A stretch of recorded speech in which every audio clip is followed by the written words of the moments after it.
Mesdames et messieurs, bonjour et bienvenue à bord du vol American Airlines 1420 au départ de Dallas à destination de Little Rock. Je m'appelle Charles, je serai votre commandant de bord le temps d'une vidéo seulement pour retracer l'histoire de ce vol assez spécial qui se passait bien mais qui a dû faire un atterrissage des plus extrêmes. Merci de bien vouloir accrocher vos ceintures, décollage imminent. V1. Rotation. C'est à bord d'un McDonnell Douglas MD-80 que le vol American Airlines 1420 va partir de Dallas avec 139 passagers au total et 6 membres d'équipage. Il part pour un voyage à destination de Little Rock, une ville américaine également, et c'est un vol intérieur donc cette soirée du 1er juin 1999. La météo n'est pas très clémente pour un vol, les orages dominent et forcément il fait pas super bon voler. Dans ce vol de routine assez classique qui ne couvre pas une très longue distance, le pilote Richard Bushman et son copilote Michael Origel veulent arriver avant les orages à Little Rock. Ce qu'ils savent pas, c'est qu'une fois monté dans l'avion, de toute manière, les orages seront presque arrivés à Little Rock et ils n'y échapperont pas, il sera trop tard. Globalement, le vol se passe bien, c'est un petit peu agité pour certains passagers à cause des orages. Rien de bien grave toutefois, voilà, on peut voler en avion dans un orage, ça pose pas vraiment de soucis. Rien de bien grave face à ce qui va arriver dans quelques minutes à l'atterrissage. Il est toujours compliqué de faire atterrir en avion quand les conditions météo ne sont pas réunies. Ici, les conditions météo étaient vraiment extrêmes et l'atterrissage a été terrible.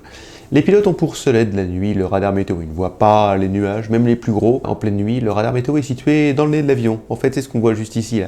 C'est avec un cache quand même qui le cache pour le protéger parce que c'est quand même assez moche. Et ça ajoute un petit côté esthétique et puis ça ajoute un petit côté aérodynamique aussi. L'orage gronde autour de l'avion qui se dirige vers Little Rock et les pilotes veulent se dépêcher quand même pour pas tomber en plein entre les deux orages. Et en fait, l'avion va atterrir et il y a un orage à gauche, un orage à droite. Et ce que les pilotes veulent faire, c'est passer vraiment entre les deux pour ne pas se retrouver en plein milieu des deux, en plein dans un orage et avoir encore plus de mal à atterrir. Et pourtant, à 130 km de l'aéroport, le commandant de bord fait une annonce pour montrer les orages aux passagers et reste tranquille. Pendant ce temps, l'avion perd de l'altitude, normalement, et continue sa descente. Et les pilotes savent à quoi s'attendre. L'atterrissage risque quand même d'être un peu musclé, la checklist pour descendre se termine, le commandant de bord appelle la cabine et fait asseoir tout le monde, demande de mettre les ceintures, craignant quand même un atterrissage un petit peu brusque. L'avion aura du vent de travers à une vitesse supérieure à celle qu'il peut supporter sur une piste mouillée, et ils ne peuvent pas faire l'approche avec les balises ILS qui permettent pourtant de calibrer l'avion sur un bon taux de descente automatiquement. Les balises ILS, vous savez, c'est ce que vous voyez sur les aéroports. Alors en général, les grands aéroports, disons que le petit aéroport de Poitiers par exemple, là où j'habite, je crois n'a pas de balise ILS. C'est ce qui permet de contrôler en fait le taux de descente de l'avion, de bien l'aligner avec la piste pour le faire atterrir dans les meilleures conditions possibles. Le souci, c'est qu'en informant le vol, le contrôle aérien n'est pas de toute fiabilité. Oui, parce que le contrôle aérien annonce que son radar météo n'est pas de toute première fraîcheur et que celui intégré au MD-80 est beaucoup plus performant selon le contrôleur aérien. Bon, les pilotes décident de faire une approche visuelle du coup, alors qu'ils auraient pu utiliser l'ILS en soi. Sauf qu'une mauvaise nouvelle vient se positionner. Le vent est maintenant à l'arrière de l'avion, ce qui veut dire qu'il devra freiner bien plus fort pour s'arrêter. On rappelle quand même que l'avion va atterrir à vent de dos sur une piste mouillée à une vitesse trop élevée. Ouais, c'est pas vraiment très bon tout ça. Le souci, bon, vous pourrez vous dire, allez, maintenant ils vont atterrir. Non, les problèmes se finissent pas là. Les radars météo annoncent un vent de cisaillement, ce qui veut dire que le vent en fait change très brutalement de sens. Si l'avion ne vole pas assez vite lors de l'atterrissage, il peut perdre suffisamment de vitesse pour décrocher. Et un décrochage dans une phase d'atterrissage peut bien souvent mener à un crash, puisque l'avion n'aura pas assez d'altitude pour le rattraper. Peu importe, le pilote veut tout de même inverser la tendance et se poser face au vent, du coup. Sauf que, pendant la manœuvre de contrôle de l'avion, les orages vont s'intensifier et venir sur l'aéroport de Little Rock. Même si le pilote ne s'en est pas vraiment rendu compte pendant son virage à 180 degrés, c'est bien ce qu'il se passe.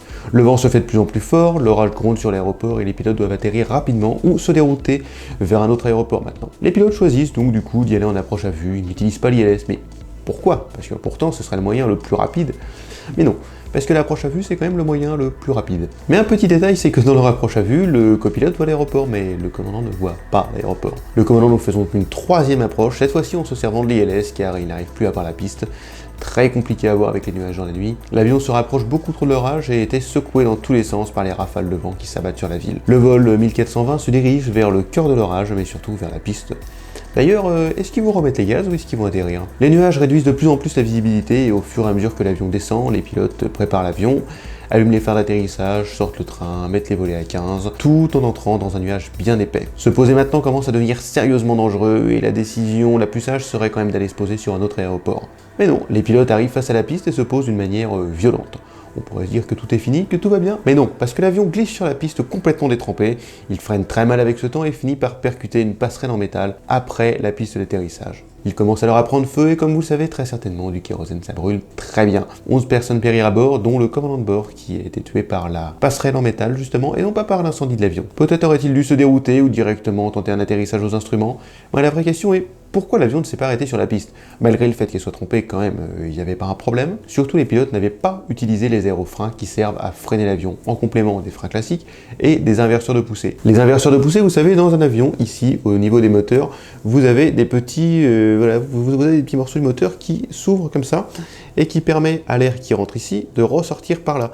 Donc du coup, d'inverser la poussée de l'avion, au lieu de l'emmener de là à là, ça l'emmène de là à là. Donc du coup, ça repousse l'avion, en fait ça envoie de l'air en face pour freiner l'avion. Mais alors qu'ils avaient pourtant les aérofreins, pourquoi ils les ont pas utilisés? Eh bien en fait les pilotes ont oublié d'activer les aérofreins, ce qui a coûté 11 vies. Ce n'est pas le seul problème, les pilotes avaient largement dépassé les limites de vent autorisées, ils n'auraient pas dû atterrir avec un vent aussi fort. L'avion se bat contre le vent et aurait dû en réalité soit ne pas atterrir, soit aller se poser ailleurs. Voilà la fabuleuse histoire du vol American Airlines 1420, toutes ces données sont tirées des rapports officiels du NTSB, le Bureau de la Sécurité des Transports américain. J'espère que cette vidéo vous aura plu, et le sujet aussi, on se retrouve comme d'habitude la semaine prochaine, dans une prochaine vidéo.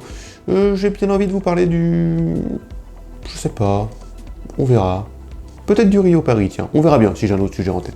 En attendant, chers passagers, vous pouvez détacher vos ceintures, je vous remercie d'avoir regardé Rotation, je vous invite à vous abonner pour de nouveaux vols toutes les semaines, qui ne se terminent pas tous si mal que ça, hein, quand même je vous rassure. On parlera dans quelques temps, tiens, d'un vol qui s'est bien terminé au final, avec 0 mort, 0 incident sur l'avion, en plus c'est sur mon avion préféré, donc voilà. En attendant, à la semaine prochaine, et je vous souhaite une bonne journée, soirée, nuit, après-midi ou une bonne vie. Salut! Je précise également que je ne suis pas pilote de ligne, que je suis juste un passionné qui aime vous partager sa passion. Je ne travaille dans aucune compagnie aérienne, je ne travaille même pas dans le domaine de l'aviation, donc voilà, je suis juste un passionné qui a envie de vous partager sa passion de l'aviation.